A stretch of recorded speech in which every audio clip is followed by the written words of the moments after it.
All right. So here's Amy. Hello, my name is Amy, in case you didn't know. So today I'm going to be talking about Du Mingxing. And as just kind of a side note, I've noticed that throughout our talks about composer diversity, we've mostly discussed the works of female and or black musicians, and almost always from a Western standpoint. But today I want to talk about a composer who falls outside both of those categories and also hails from a non Western musical tradition. So, this is my composer, Du Mingxing. He is also an educator and was born August 19th, 1928, in Qianjiang, a city in the Hubei province. He's primarily known for writing and arranging Chinese music for Western instruments and symphony orchestra, as well as synthesizing Chinese inspiration with Western techniques. So I looked up his story, and I believe his early passion for and talent in music quite possibly saved his life. In 1937, so when he was about 9, the Second Sino Japanese War came underway and claimed his father's life on the front lines in Shanghai.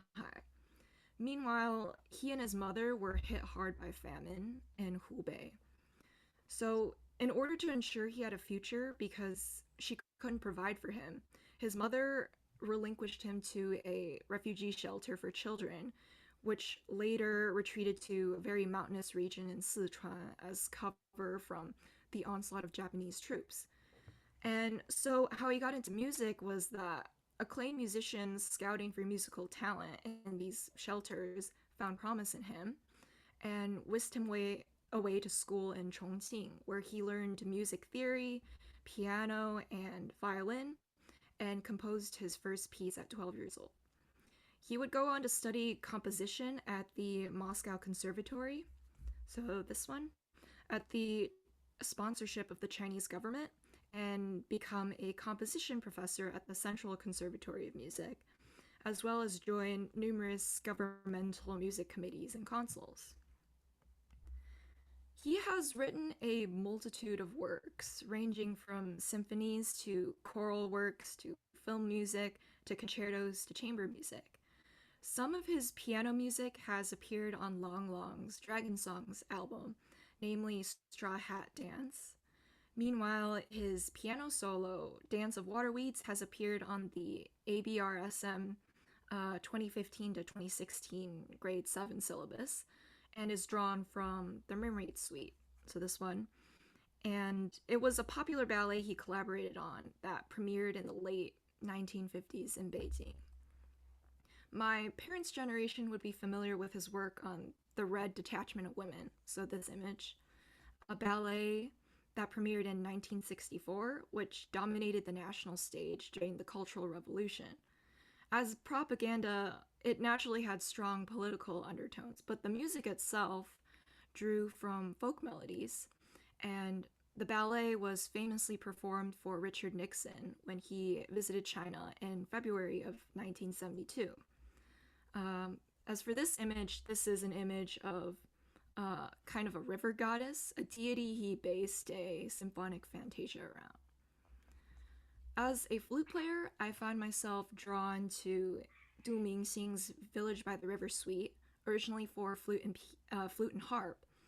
I scored the internet for scores and parts in both English and Chinese and was unable to find anything. So, with a lot of help, and I mean it like a lot, I got it transcribed for flute and piano, and I recorded a couple of movements of my arrangement slash transcription. Both the original and my arrangement are moderately difficult, but entirely doable, and they clock in at around 20 minutes. So there are 5 movements to this suite, and each one is a folk melody from the Jiangsu province. So the first song is very cheerful, lively, and lighthearted, and it depicts the mood of farmers planting rice in the fields. The second one originates from around the Southern Song Dynasty, so around 800 years ago, and it concerns the loneliness of workers and laborers working away from home. The third one is a very well known folk melody, also known as Jasmine Flower, dating back to the 18th century. Bamboo Pole, I wasn't able to dig up much historical background on this one, but basically it's inspired by bamboo carrying poles, which farmers would use to transport produce in baskets and then place on the ends of these poles, and then I guess hoist them on their shoulders. And finally, Man River Melody, also not too much historical background on this melody and where it came from, but I think it used to be a string piece, and it has a very cheerful mood, bringing a very satisfying conclusion to the suite. I've also compiled some resources in case anyone is interested in Du Mingxing and his body of works. He does have a biography on Wikipedia, but it's very bare bones and it only mentions some of his more famous works and doesn't really talk about his personal backstory, which I just found through like Baidu, which is kind of like the Chinese equivalent of Google. He does have a lot of discography on Naxos's website, and it has some uh, MP3 previews as well as bare bones descriptions.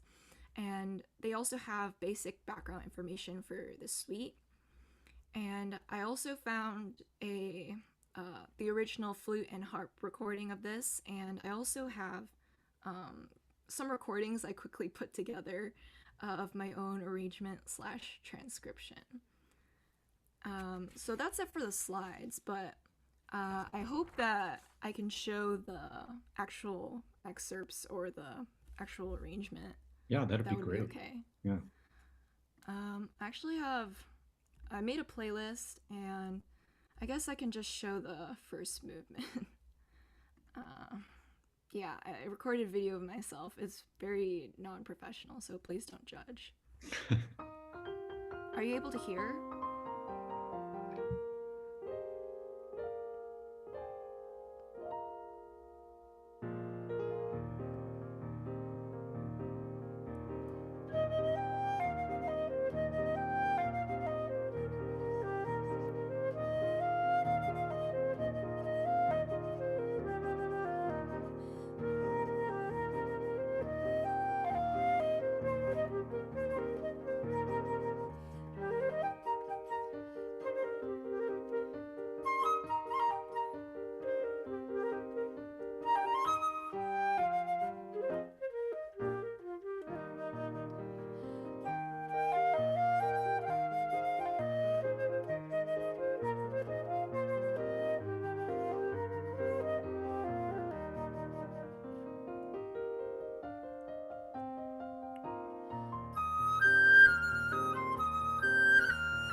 So hopefully you got like a taste of that, but that was just the first movement. And if you have any interest in listening to the other ones, you can check out my presentation if it's shared with you. So that's it for me. Thank Wow, you. that's great, Amy. You set the high bar. So a couple questions. If you go back to that slide with the last resources. Yeah. Let me go back. Um, Hold on. Um, Yeah, there. Can you make it a little bigger so we can all see those resources? yeah. So before I ask my question, let's open it up to the floor. And anybody have questions for Amy that can she can answer for you?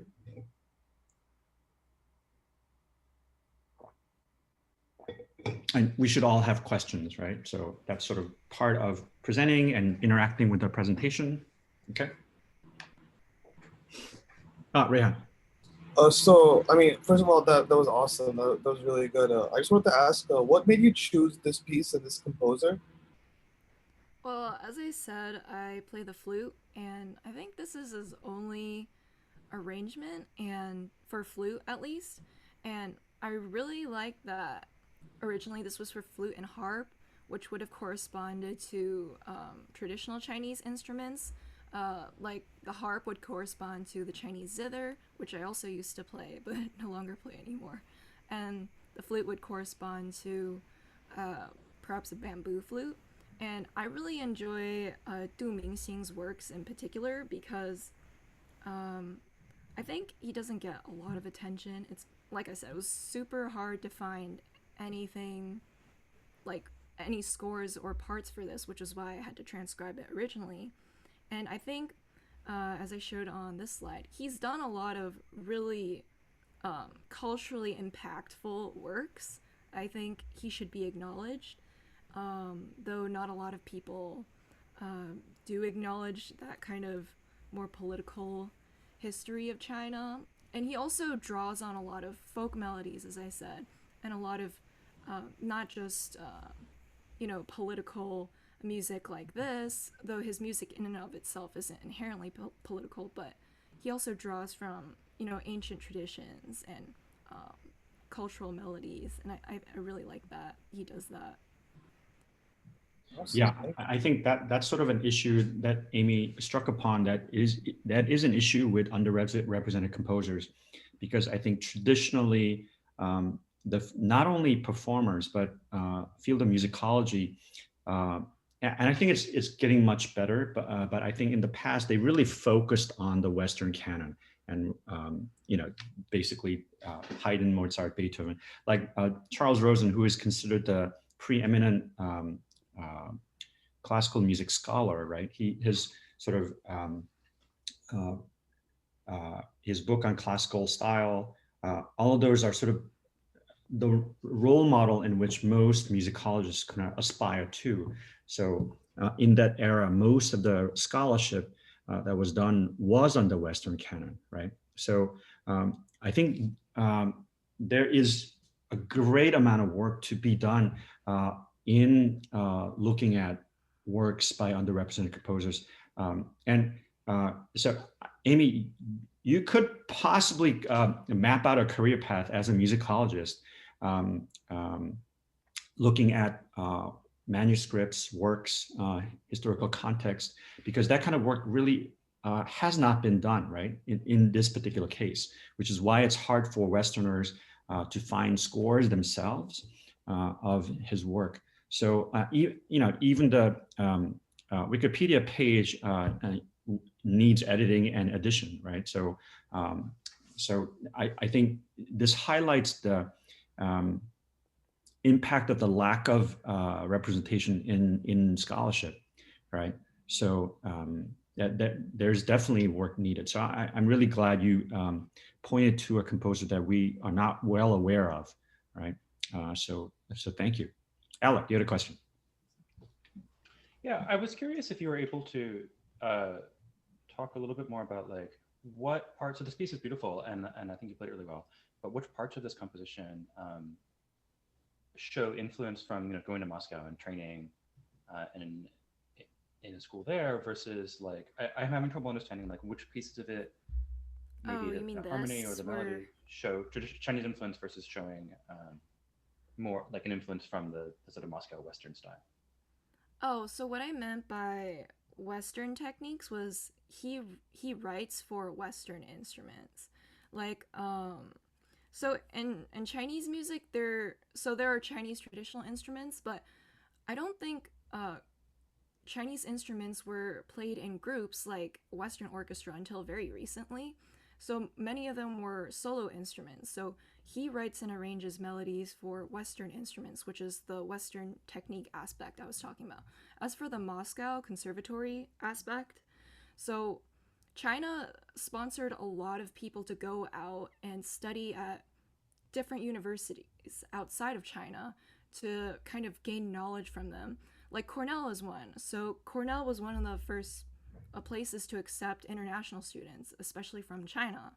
And so why I brought up Moscow was that he was sent by China because he was recognized for his talents. He was recognized at the national level to study outside of his country to um, gain knowledge from others. I just meant it as kind of a symbol of his merit and also how China really values, learning from other countries and sending their students out to study. With Cornell also being an example of places where international students started studying at very early on. Yeah, I mean that. Once I encountered, I was visiting a friend of mine who was studying at the conservatory in Vienna and studying conducting, and through him, I was able to attend the class, conducting class, and to my surprise, there was a student, conducting student from North Korea, who was actually very talented, um, and so. And that was the first time I had met a North Korean, period.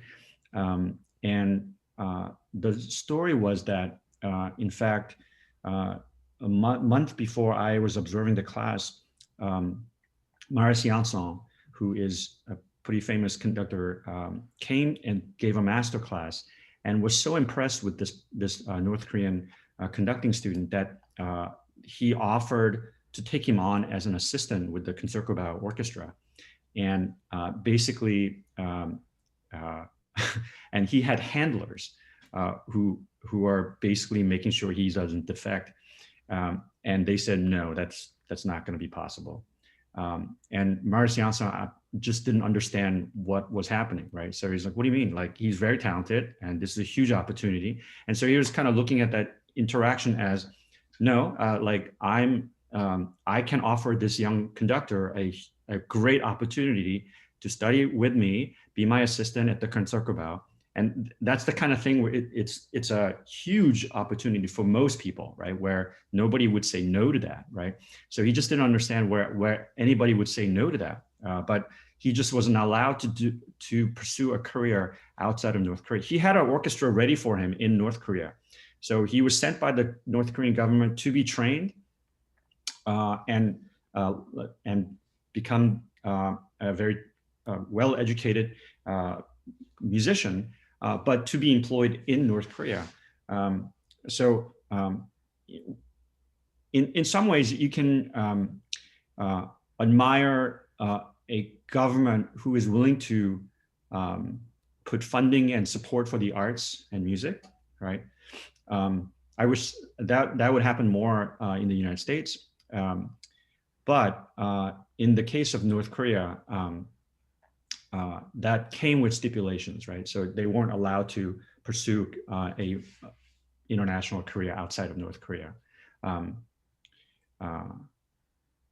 don't know how I came onto this subject, but I've also encountered a similar kind of wish for countries to send their musicians to be trained elsewhere, right? In South Korea, particularly, there was a period in which if you achieved a certain level of skills, you were sent to Europe or America to study. Yeah. Yeah. I totally agree with that, especially since um, how I talked about how he got into music was that the government took him out of the shelter because they recognized he had talent and supported him throughout his career. Mhm. And that's the thing we don't really see in Western cultures with the government supporting talents and nurturing them. It's mostly like you're on your own and you kind of Right. fend for yourself. Can you talk a little bit more about the Chinese traditional music? Because the way when I taught in Korea for a semester at Ewha Women's University, I was really surprised to find there was the music school actually had two arms. So one arm was the Western canon, right? So it was like a conservatory you would find in Europe or America, where there were they studied Brahms and Bach and Mahler. But then there was another wing arm of the music school where it was all traditional Korean classical instruments. So no modern instruments, but like uh, um, their equivalent of a double reed instrument, flute instruments, string instruments, but it was all Korean traditional instruments. And in fact, they had uh, uh, a traditional orchestra made up of just Korean traditional instruments. And then they were playing, and then they also had repertoire from, so it was like the Korean court music that they played, which for they had ensembles. But it was kind of a joke because, no, funny thing, or not a joke, but it was a funny situation in which the modern classical school um, and the composition teachers were they were teaching composition, but the orchestra in the School of Music in the Western part wasn't interested in doing contemporary music. So the composers, instead of writing music for the Western orchestra, they would actually write music for the classical Korean orchestra because, in fact, the conductor of the traditional classical orchestra needed more repertoire. So he would come banging on the door of the composers of the Western canon and say, "Hey, you guys want to write for a Korean traditional orchestra? And we'll do a 40-minute symphony if you write one." So all the composers at the Western part were writing music for the traditional orchestra, and they were complaining, "Yeah, I wish the Western orchestra would ask us to write music for, because that's what we do." And so it was a really weird situation where, and then there was a really vibrant career path for musicians studying in the Korean traditional arm of the school, because in fact, because there were less students studying in that role, they pretty much had a guaranteed job once they graduated, because there were many regional classical Korean orchestras employed by the city's government, and they were functioning as orchestras. And they actually needed more musicians every year. So it was weird where somebody comes in as a violinist of a traditional instrument, and then they would realize, you know what, I think I can probably make a living if I switch over. And so there was a lot of sort of transferring over to the traditional classical portion of the arm. So that's sort of the picture in Korea. Like, what is the uh, situation in China in terms of traditional instruments? Well, I don't live in China. I haven't really lived in China for a long period of time, but I do listen to a lot of music from China, so I don't know if what I can totally speak on their behalf. But uh, I don't know if there's as well defined a line between traditional and Western instruments there. I don't know if you've read, but my reflection, but I talked about like kind of recent video game music, where the composer of the soundtrack of the game incorporated and both traditional and Western instruments. So let me find the video.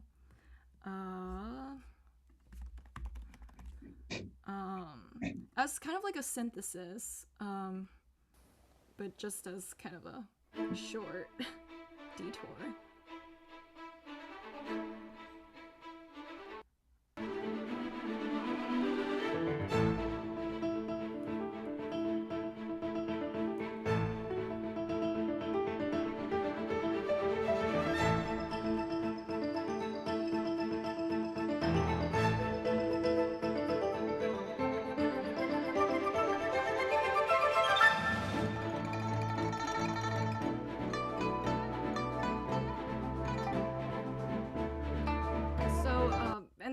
in this recording in particular, they have Chinese zither, they have bamboo flute, and they have pipa. And so the point I'm trying to get at is, China's becoming more of a global power, and I think with China, they try to incorporate Western traditions into their own without kind of forgetting their own identity, Mm. which I find is present throughout a lot of music. Um, I don't know. I used to play the zither, and we didn't really get to collaborate with people who played Western instruments. But I think in China, at least, there is the like a very an enthusiasm to accept Western culture and incorporate it without, as I said, like forgetting their own identity. Um, Even one of the zither players I follow, she is not restricted to traditional zither music, but she actually got to play on the Mulan track, and I think that's like the new Mulan, and I think that's really representative of how international China's musical collaborations are. Though I wish we could see more collaborations here in the West. Um, but yeah, in general, I just think that it's not so well defined, and that in general, I think Chinese people really like to incorporate other elements of other cultures. That's what I'm trying to say. Yeah, I mean, one of the musicians I really admire is a pipa player named Wu Man, whom I got to sort of encounter when I went to a Silk Road Project concert that was organized by Yo-Yo Ma. And he was really, and there was another player, there's an instrument, Chinese instrument called the shang, which if you don't know what a shang is, it's a really fantastic instrument with a huge range, and it kind of looks like a bazooka that you hold upside like vertically, and its range is with somebody. The player who was playing with the Silk Road Ensemble was a virtuoso musician, just as Wuman is on the pipa, and so they were both examples where they were very comfortable collaborating with Western musicians in a mixed setting. So I think that in the Silk Road project concert that I went to, it was in Carnegie Hall and it was sold out, and it was the most diverse audience that I've ever seen in a classical music concert. So I think that kind of collaboration is really an amazing source of inspiration and creativity. Mm-hmm. Yeah, I think I actually can speak a little bit about like the Chinese side. Like, I do feel like Chinese people they like a lot like these collaborations, and but I would also say that there's still like kind of a definition between like East and West. Like, for instance, like we have like in Shanghai a student orchestra like for the Western part, and there's also like for like a national part of like the Chinese national instruments. Mhm. And but what's interesting is that like during summer we have like a summer music festival. It's predominantly like Western classical music, but there are also like concert which like these student orchestras get to play. Like one orchestra is completely like Western orchestra, and you also have like the traditional Chinese orchestras playing.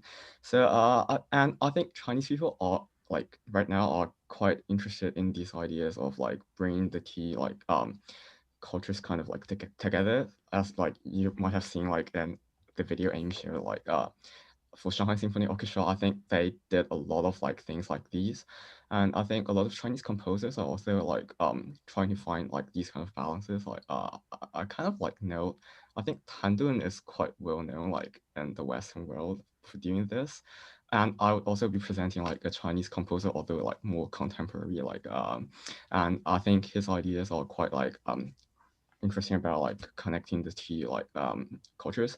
So I'm just a little bit like concerned about some of the aspects of these, because like I feel sometimes Chinese people are like they more like pay more attention to kind of like the surface level like kind of connections. Like for instance, you just put like the two kind of like instruments together, and but I was just thinking like maybe it will be like even better if you kind of like create a more like thorough connection through like music theory-wise, like composition-wise, rather than just like trying to arrange like Western music for traditional Chinese like instruments or vice versa. So that's just my own opinion.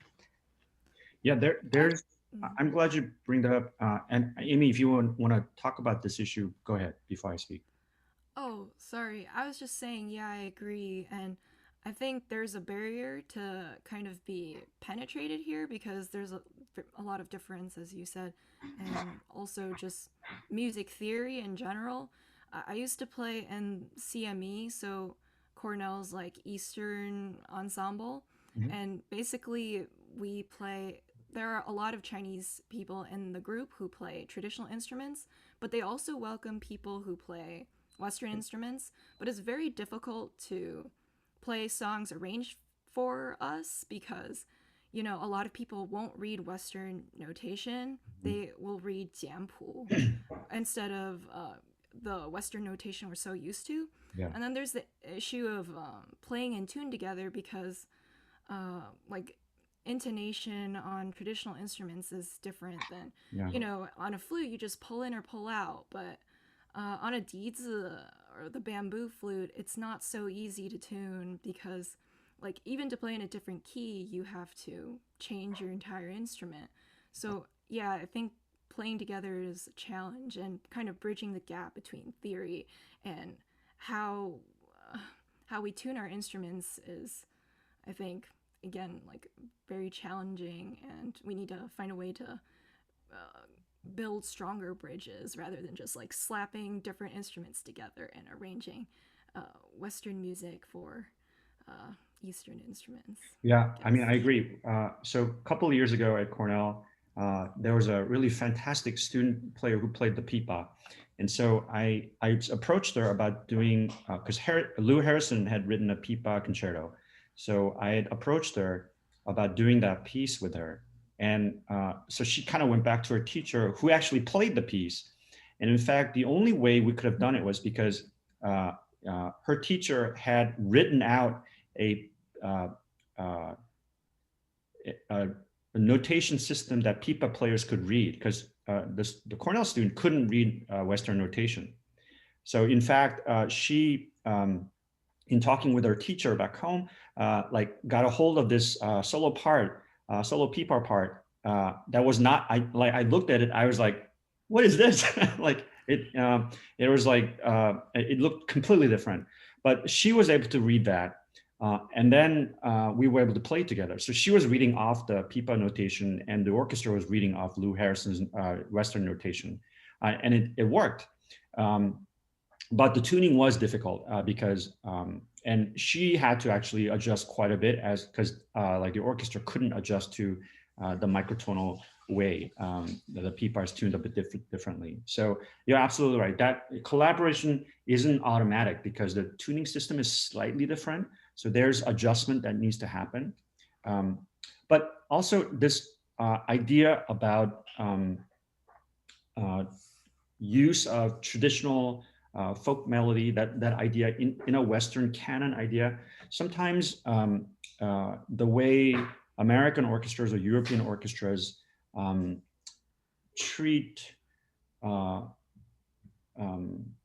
composers from different origins is in a way, it's not really a welcoming way, right? Because often they're more interested in the exoticness of a particular composer, right? So it's not there. In fact, it's sort of it kind of feels like it, to put it crudely, a little bit like a zoo, right? Oh, here's a panda from China, right? Or here's a composer who writes for the traditional pipa. And it sort of becomes an extra musical event rather than actually a musical event, right? So there's a danger in many of the composers from different heritages of having to make a choice, right? Do I write, so the terrible choice that they have to make is this. And I think there's actually a better way than the choice that many have made. One is, okay, I'm gonna go all in on my Chinese heritage and only write Chinese folk songs and Chinese sounding, traditional sounding for Western instruments. And that becomes my sort of calling card, right? Or you say, I'm gonna renounce all of my Chinese heritage and write music like a German composer, right? But in fact, if you're a person, and as an immigrant living in America, I am basically an outsider in both countries, both in Korea and the US, right? That's just gonna be the nature of this fusion culture that we are all existing in, right? So in fact, my experience as a Korean American will be different than an American. My experience as a Korean American will be different than one as a Korean, growing up in Korea, right? So as a composer, that's also a different thing. Like Bright Shang and Tandun, I think they're actually less Chinese and more American. And I think much of the Chinese composers would view them as, you're not really Chinese, right? But in fact, that they're being their path of representing and writing music, right, as reflecting their experience is all they can do, because they have to remain sincere and true to their experience, right? So that balancing point is a really tricky one for composers who come from different heritages and living in, so if you're a Chinese composer living in America, there comes a point where you kind of have to decide, what path are you taking? Are you going to be and this is an issue where American composers don't have to really think about. They just, all right, I'm just going to write music, right? It's not an issue they encounter or have to grapple with. But a Chinese composer coming to America, living in America, has to at some point grapple with this decision of, which path do I take? Do I take the path of, I'm gonna go all in and choose my Chinese heritage as my calling card, or I'm gonna renounce it and just write and try to be a Western composer so that I can be sort of quote legitimate, right? But I think there's actually a third way. You actually write with all of your experiences and all of your influences, just as any human being does, right? Any human being that sort of goes through World War II and writes music in the same way as before, witnessing atrocities and tragedies and the brutality of war, is not being true to their artistic expression, right? If somebody is a composer and they lose a loved one and that it doesn't affect their way of writing, they're not being true to their artistic ideals, right? So as a musician, as a composer, as an artist, you are constantly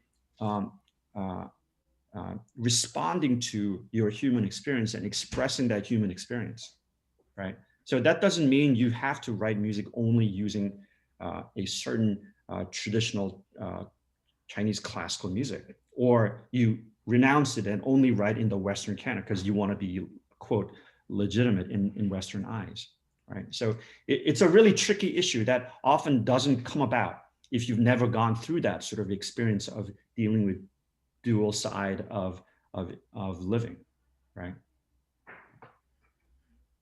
All right, so as all things in life, these experiences where composers go through, it should affect the way we experience things, and it should affect the way composers express their thoughts and ideals in music, right? Okay, Amy, that was a fantastic presentation and really set a high bar for everybody else who will be presenting in the coming days. I just want to say a couple things about the podcast interviews that people have been submitting. And Amy has already completed one. And Rachel, I just saw the first 10 minutes with Adam Glazer. So what I would love for, because they're so great, I would love for all of you to listen to each other's podcast, right? And so we don't have time for you to listen to everybody's, but I would like for you to leave some reflection comments by listening to them for 3 of your colleagues, okay? And then, of course, through the winter break, you can listen to everybody's podcast, okay? But another sort of additional layer of that podcast assignment will be that you're submitting your podcast, right? But you're also listening to podcasts done by other members of our class and giving, it doesn't have to be a major thesis reflection, but you might comment on a number of things. You might comment on the questions that were asked, right? Whether you would have asked the same questions, but everything designed to be constructive, right? I found through interviewing our set of speakers this fall not just the three conductors, but the 12 speakers in the Cornell Symphony speaker series, that interviewing, when I began this journey as an interviewer, I didn't think interviewing was difficult. I just thought you just ask questions. But in fact, you have to actually know the speaker pretty well. You have to do research because otherwise your questions are going to be quite surface level, and the depth of conversation becomes much more interesting if you actually know the speaker and their work and what they are interested in, right? So I kind of underestimated the kind of work and research I need to do before each speaker comes on, right? So that I really needed to know their not only their work but their stance on various issues, especially on racism. So like I realized I didn't proportion enough time for that preparation, and that kind of it sort of sideswiped me in terms of after doing a few interviews, I realized, holy crap, this is a lot more work than I thought. So I would like you to look at not only the content of the podcast in terms of what the speaker is saying, and in terms of what their path was as a conductor, but how you would do these kind of interviews, right? Because I think what I'm in this course, I'm always trying to find ways to make what we're doing relevant to your different paths, right? Whether you're going to be a conductor or not, that's sort of irrelevant to me, right?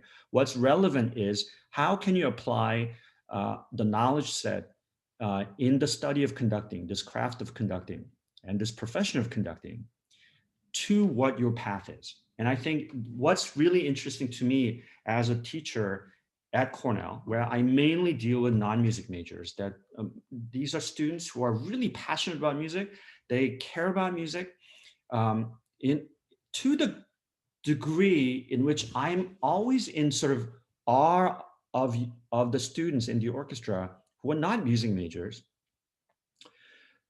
but they commit to being in an orchestra, which plays at a very high level, right? It's, you know, I think the misconception many times people have, and I think Amy's podcast really brings this out with James's interview, because James and I are really on the same wavelength about how we think about the non-music major at Cornell in an ensemble like band or orchestra. We don't think of them as somehow inferior to the music major at Ithaca College or Juilliard or Michigan, right? In fact, I told you last time, in terms of the preparation level and the level at which the Cornell Orchestra gets to by performance time is comparable to most professional orchestras. It's just that it just takes us longer to get there. It takes us a couple more repeats of that idea to stick, right? But in all essence and purposes, by the time we get to a Mahler 5 performance, or whatever performance that we're doing, the issues that are plaguing the orchestra, or the issues that the orchestra had just gotten over, are the same issues that the professional orchestras deal with, right? So it's not that they perform at an inferior level. That's not our sort of mindset, right? However, when you step outside of Cornell and go to Michigan, and they say, oh, we have the music major orchestra and the non-music major orchestra, the inference is the non-music major orchestra is inferior because they don't take music seriously, and they don't put in the time and hours and hard work necessary. I think that's a really skewed sort of, unfortunately, they view non-music majors as being amateur in the worst sense of the word. I view amateur in the best sense of the word, as a person who loves music, right? Amore as the root term of that word.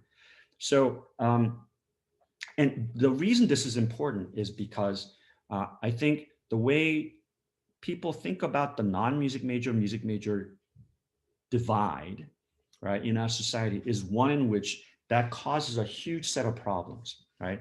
There's a miscommunication and misunderstanding between professional orchestra members in an orchestra to the board of an orchestra, who makes the decisions of that organization, who are mainly made up of people like the non-majors at Cornell, Okay, so the professional musicians who have this idea that the non-music major orchestra at Michigan is inferior to them, henceforth inferior intellectually somehow, right? That idea somehow gets transferred into their idea. So when a professional orchestra is looking at a board, you don't understand what we go through as a professional musician, right? Because they'll hear ridiculous things like, because there are people on the board who are there not having played an instrument, right, in a youth orchestra. They kind of come in and say things like, well, do you really need 8 basses for Mahler? Couldn't you do it with 2?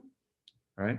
And so then the professional musician hears that, they go, what are you talking about? No, that's just ridiculous. So then there's a sense of miscommunication, misunderstanding between people on the board who make the decisions of hiring a music director, hiring musicians, all of these organizational decisions of an orchestra, and the professional musicians feeling like, who are these people running an orchestra? Right? So that divide between the music major and non-music major is, I think, is not as wide as they say it to be, in my experience. Right? So I think it's much better if the professional musicians had the understanding. These are actually people who care a great deal about music, that they're willing to spend 7, 8, 9 hours a week committed to a professional-like ensemble going towards a goal of a performance and understanding music, right? And so it gives me great hope to have these Cornell students who will later become maybe an informed part of, and not only a board of an orchestra, but a part of a community that would vote on issues like arts in education and of a school board and things like that, right? Because I think it is really crucial for us to have that understanding of who are the musicians, who are the composers, who are the artists making and creating things in our society, right? And having an understanding and appreciation of that creative work, I think makes our society that much better, right? So I mean, I've put like all my eggs in the basket of making sure that our non-music majors at Cornell have a great musical experience, that they learn the value of having beauty and art and music in their lives, right? Because that's the way I'm teaching all the time. That's the way I'm trying to find a way that you can relate this seemingly esoteric topic of the craft of conducting and how it applies to your life, right? And your path, whether you're not you're a musician or not, right? So, and I think this kind of disconnection also happens in conservatories and school of music. I think students going to be a music major, and they're told, okay, you got to practice 9, 10 hours a day. You don't have time for Shakespeare. I think that's a huge disservice to the future musicians and artists. Okay, you're going to be a craftsman without having anything to say content-wise, right? What kind of musician are you if you haven't read Shakespeare? What kind of musician are you if you haven't experienced all the major points of life, major experiences that one would have as a complete human being, right? So I think our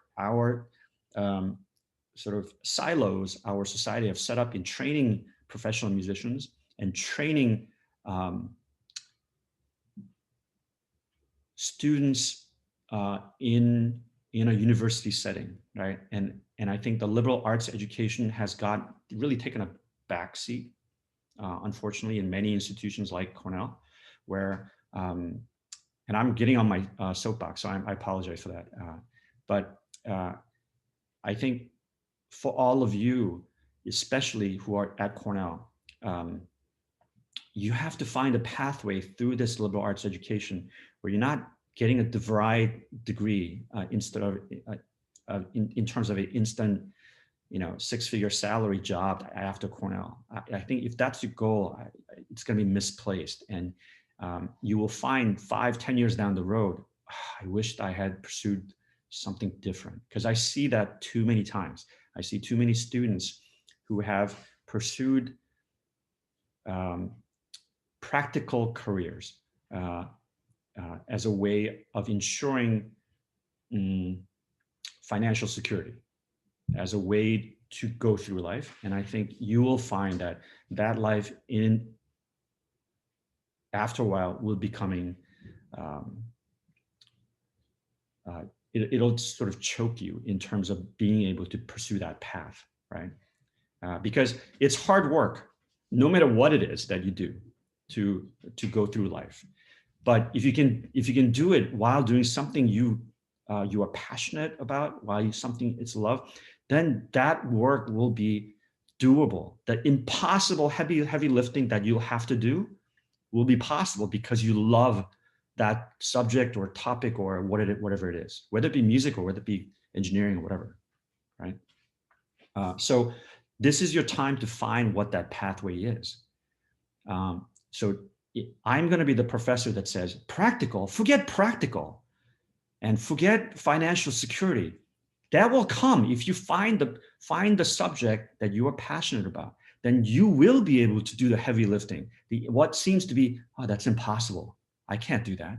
You can't do it if you hate it. Absolutely hate it. Organic chemistry, if you hate the medicine, then you won't be able to do it. The only way you're going to survive organic chemistry is because you have that goal of, I want to be a doctor and save people. And that's my opinion. But I think there's an equivalent for every field.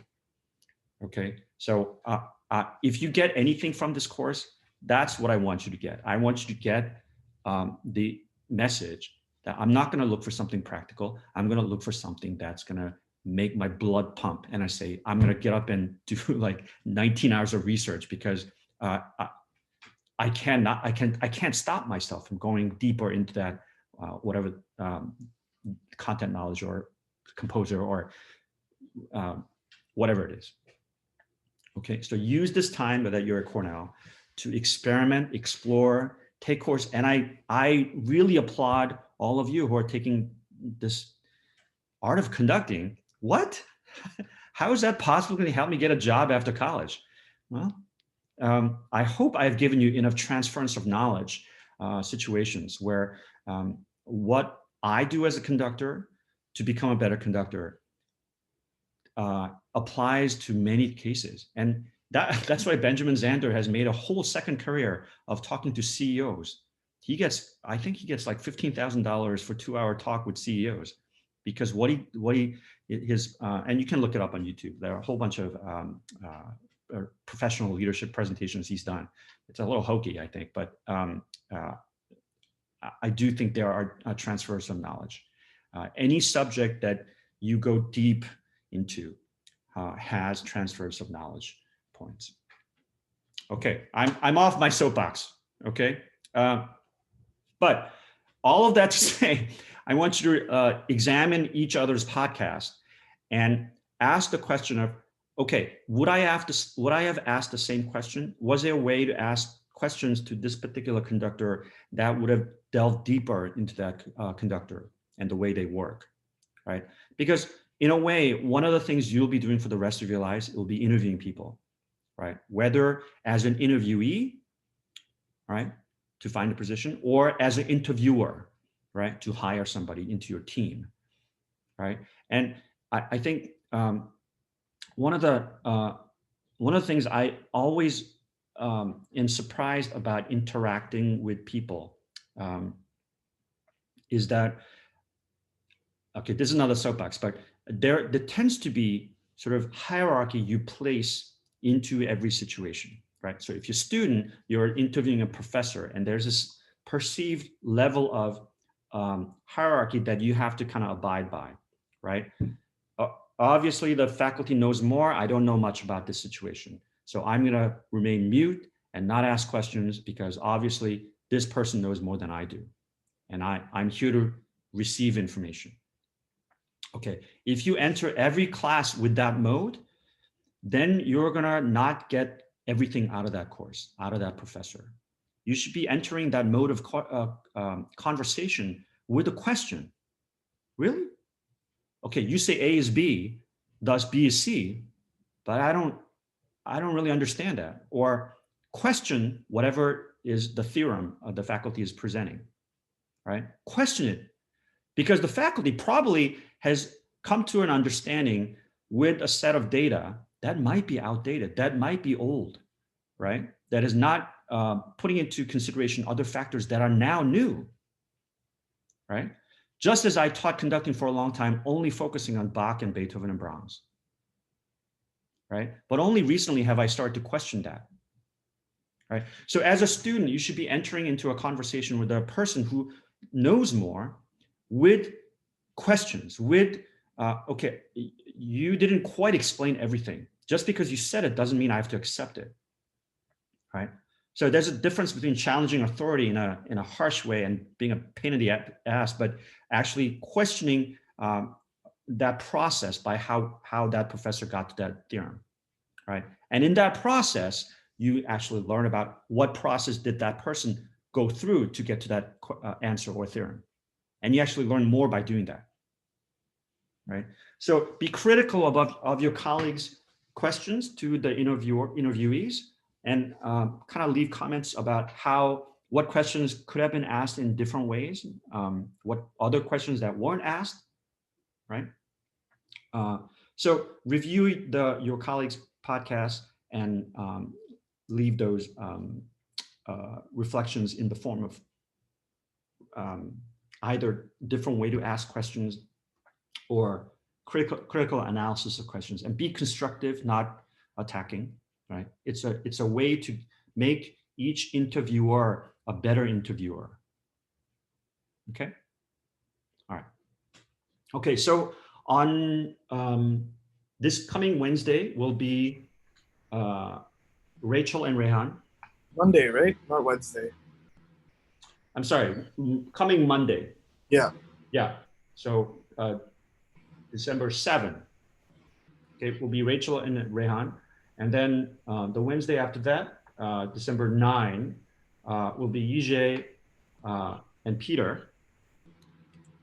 Okay, and optionally Alec, if you want to do something informal. Okay, all right. Okay, I wanted to do some Beethoven, but I'm not sure we have 8 minutes. We have 8 minutes. Can I just do a little bit of Beethoven?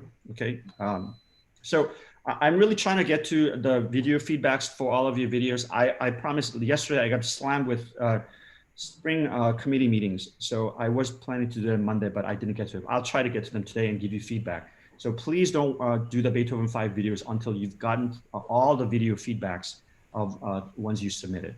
Okay. Professor, I uploaded one. Would I be able to redo it then or something if you give feedback? Sure. Yeah.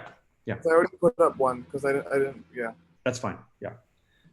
Okay. I'm going to share the screen and open up Beethoven 5 score. Let me go to the score.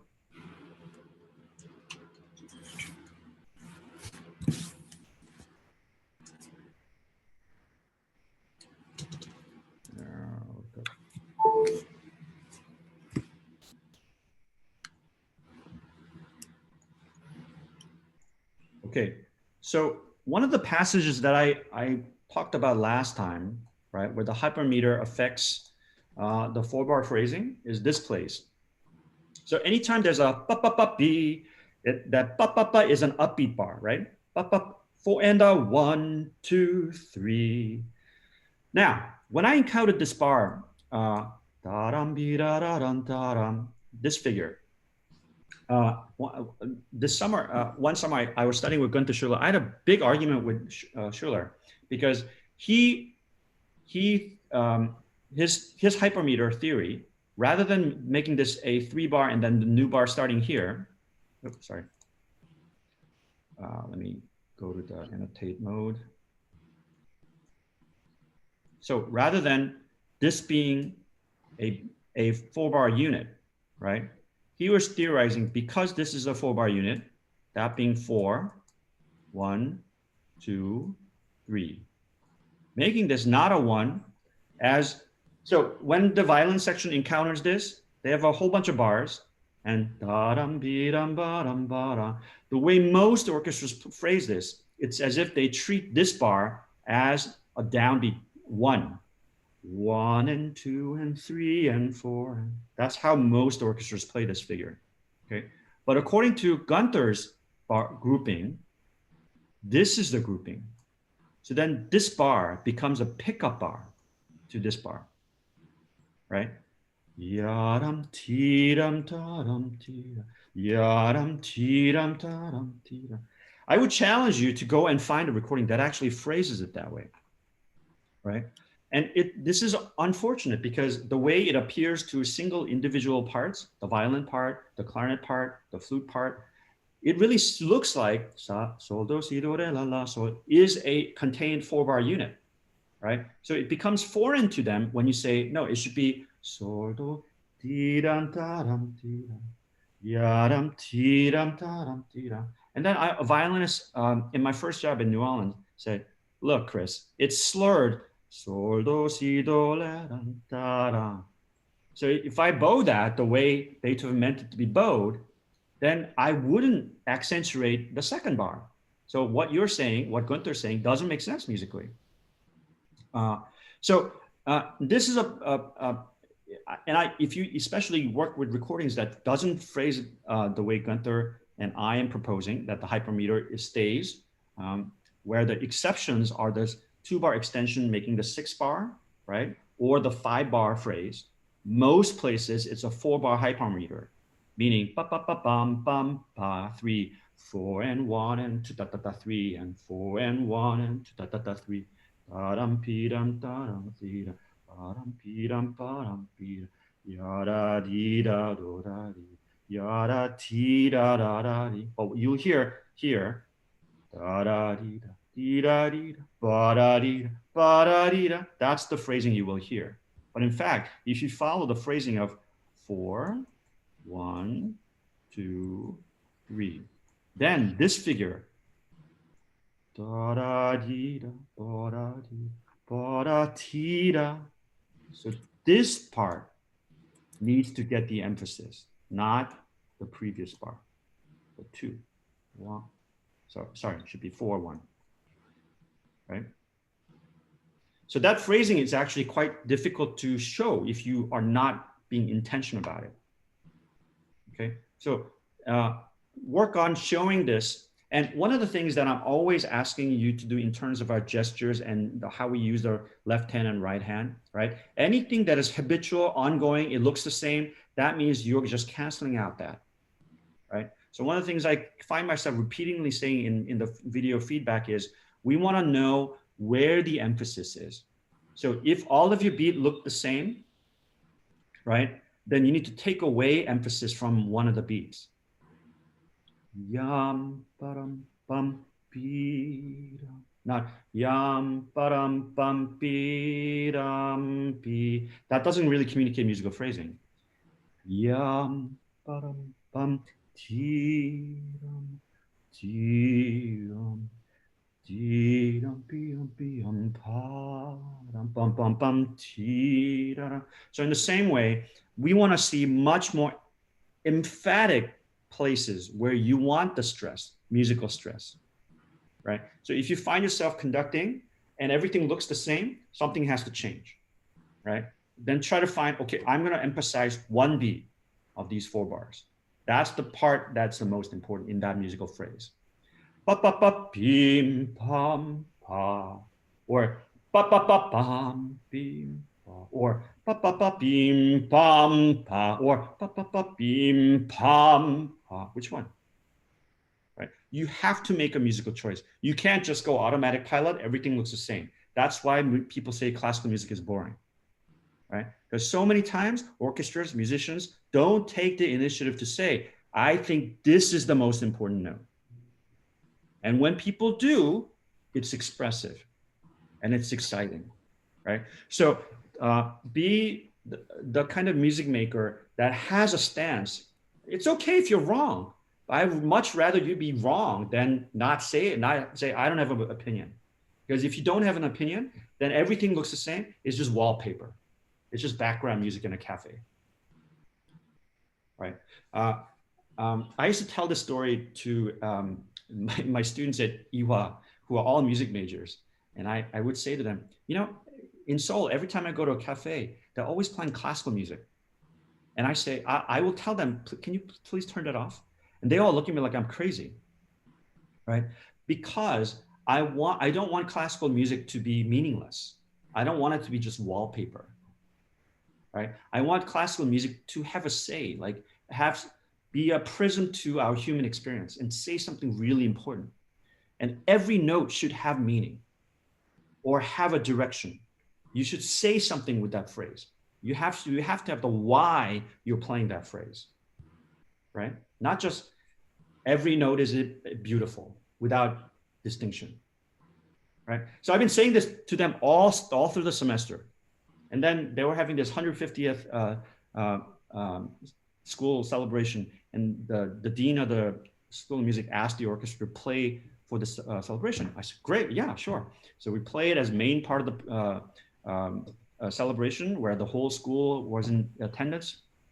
But then before that concert, about a couple of weeks before, the dean asked if the orchestra could play some exit music while the audience exited. I'm like, well, because I've been explaining to our students that music shouldn't be a background, that I don't think that sends a good message, especially to our music majors. So I prefer, we are happy to play the main portion, but the exit music, I'm not interested in doing that. And of course, in Korea, the setup is you don't say no to somebody higher up who asks you to do something. So she just said, did you just say no to me? And I said, yes, for the reasons I explained. And it's a good thing that I asked to teach in English, because if I had said it in Korean, I don't think that would have flown. So she kind of looked at me very puzzledly and said, okay. And then a week later, I was informed that the organ professor would play the exit music, not the orchestra. And then, of course, I got back to my office. And then within a couple of hours, there was another accompanist who was an expat like me, but coming back to Korea to teach. And she called me and says, did you really say no to the dean? I was like, what? What do you mean? You said no to the dean. And I'm like, what? Oh yeah, like she asked the orchestra to play exit music. And then I explained why I said it, and thinking it's like, yeah, that makes sense. It makes perfect sense to me.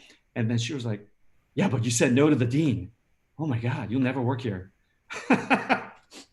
So, but all of that to say, it's really important to conduct in a way that you're making a phrase, you're saying something, right? So I would love to be able to see your phrasing of this and stress where you think is important. Okay, if you buy into this hypermeter, the way Gunther Schuller has taught it to me, okay, then let's see that. If you disagree and you think, okay, this is a 3-bar phrase here. Ba, ba, ba, 1, 2, 3, new phrase. 1 and 2 and 3, da, da, da, 4. 1 and, if that's what you think it is, then I want to see that. Okay, all right, that's one thing. Do I have time for, no, I don't have time for another thing. Okay, just one more thing, an extra credit. Look at all of the beginnings of this Beethoven symphonies. Okay, now Haydn's model of opening symphony, all right, is to set the key, bam, a tonic. Okay, that is the tradition.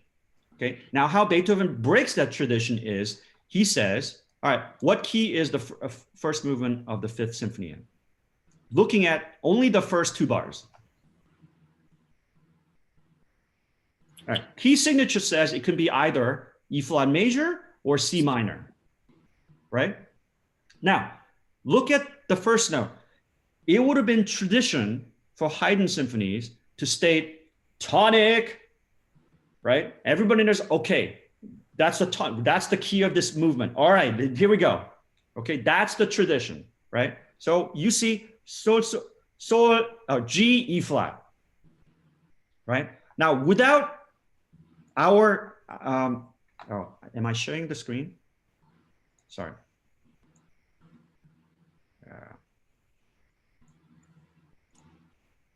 Okay, without looking at, only looking at these 2 bars. These 2 bars.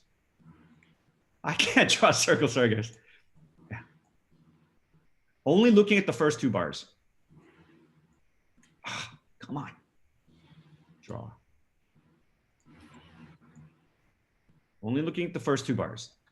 If Haydn saw this, if Haydn's musicians saw this, if most of the Beethoven's audience looking at the first 2 bars, they would have assumed this is an E flat major. 3-1. Okay. But then he says, well, actually, fa re, sol mi fa re. What? So this third bar to us, because we're so used to it, okay, whatever. Yeah, sol mi fa re. What does that mean? But to Beethoven's, when this was premiered, they would have went, huh? Wait a minute, this is not in E flat? Right? So in this way, Beethoven always starts his symphonies in a way you can't tell what the key is. And there comes a point later in the movement, okay, now we're in C minor. First symphony starts with the C flat, C major seventh chord, resolving to F. 5/7 of 4, and it's the symphony's in C major, but he starts with the 5/7 of 4 of F, and immediately people are going, what? Okay. Second symphony starts with D, right, in many octaves, right? Okay, D minor, all right, okay. But then he goes into not D minor, but G major, okay. So on and down the road. So I would like you to look at, if you have time and you want to, look at the symphonies and how they begin, and actually does it show clearly what the key is. And more often than not, it's a departure. Okay, all right. I kept you again a little bit longer, sorry. But this is a kind of movement where there's so many peels of layers to peel. Just like anything worthwhile to study. Okay. Yeah, Rachel. Is this excerpt like the one in the Markham Thacker book? Does it start in the middle of the like where the adagio solo after that or something? Because I think towards the end of the excerpt it's like that part, but I wasn't sure. Well, I mean, so this excerpt is the beginning of the first movement. Okay. I think it's like the first 22 bars and then the recapitulation and the coda. Yeah. So you can opt to do the whole movement or just the excerpt. That's your choice. Wait, sorry, what was that? Like, I didn't get that code. Wait, something about. Yeah, so so this excerpt isn't the whole movement. Okay. Yeah, so you can just either opt to just do the whole movement, you find an IMSLP score, or you can just do the excerpt. It's your choice. Okay. Okay. Okay. Yeah. Okay, thank All right. you. I will see you Wednesday. Monday. I mean, Monday. Yeah. Yes. Thank you.